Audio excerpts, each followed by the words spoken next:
आज 23 मार्च है। भगत सिंह का शहीदी दिवस है। भगत सिंह के शहीदी दिवस पर कोटि कोटि नमन।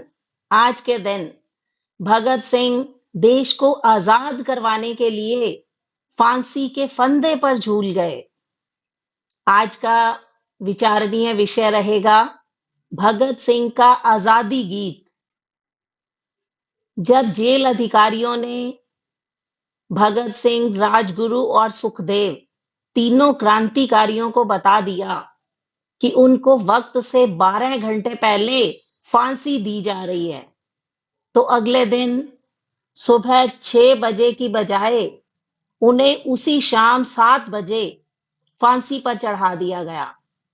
भगत सिंह मेहता द्वारा दी गई किताब लेनिन की जीवनी के कुछ पन्ने ही भगत सिंह ने पढ़े थे।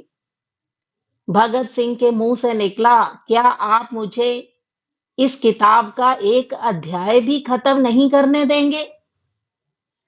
भगत सिंह ने जेल के मुस्लिम सफाई कर्मचारी बेबे से अनुरोध किया कि वो उनके लिए फांसी दिए जाने से एक दिन पहले शाम को अपने घर से खाना लाएं।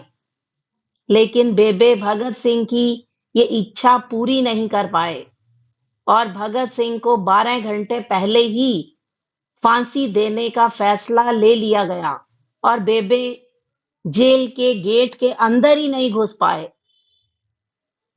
क्योंकि जब क्रांतिकारियों को फांसी की तैयारी के लिए उनकी कोठरियों से बाहर निकाला जा रहा था, उस समय भगत सिंह, राजगुरु और सुखदेव ने अपने हाथ जोड़े, अपना प्रिय आजादी गीत गाने लगे। कभी वो दिन भी आएगा कि जब हम आजाद होंगे, ये अपनी ही जमी होगी, ये अपना आसमां होगा। कभी वो दिन भी आएगा जब हम आजाद होंगे, ये अपनी ही जमी होगी और अपना आसमां होगा। तीनों का एक एक करके वजन लिया गया। सबके वजन बढ़ गए थे। इन सब से कहा गया कि आप अपना आखिरी स्नान कीजिए। फिर इनको काले कपड़े पहनाए गए, लेकिन इनके चेहरे खुले रहने दिए गए।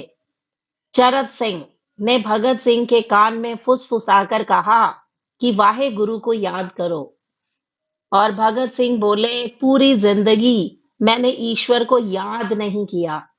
असल में मैंने कई बार गरीबों के कलेश के लिए ईश्वर को कोसा भी है।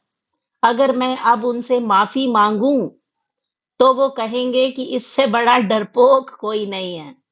इसका अंत नजदीक आ रहा है, इसलिए ये माफी मांगने आया है। जैसे ही जेल की घड़ी ने 6 बजाए, कैदियों ने दूर से आती कुछ पद चापें सुनी। उनके साथ भारी बूटों के जमीन पर पड़ने की आवाजें सुनाई दी। साथ में एक गाने का भी दबा दबा स्वर सुनाई दे रहा था। सरफरोशी की तमन्ना अब हमारे दिल में है। सभी को अचानक जोर जोर से इंकलाब जिंदाबाद, हिंदुस्तान आजाद हो के नारे सुनाई देने लगे। फांसी का तख्ता पुराना था, लेकिन फांसी देने वाला काफी तंदुरुस्त, और फांसी देने के लिए मसीही जल्लाद को लाहौर के पास शाहदरा से बुलवाया गया। भगत सिंह इन तीनों के बीच में खड़े थे। भगत सिंह अपनी मां को दिया गया वचन पूरा करना चाहते थे और फांसी के तख्ते से उन्होंने इंकलाब जिंदाबाद, इंकलाब जिंदाबाद के नारे लगाते लगाते वो फांसी के फंदे पर झूल गए। उन्होंने देश को आजाद कराने के लिए भरपूर मेहनत की।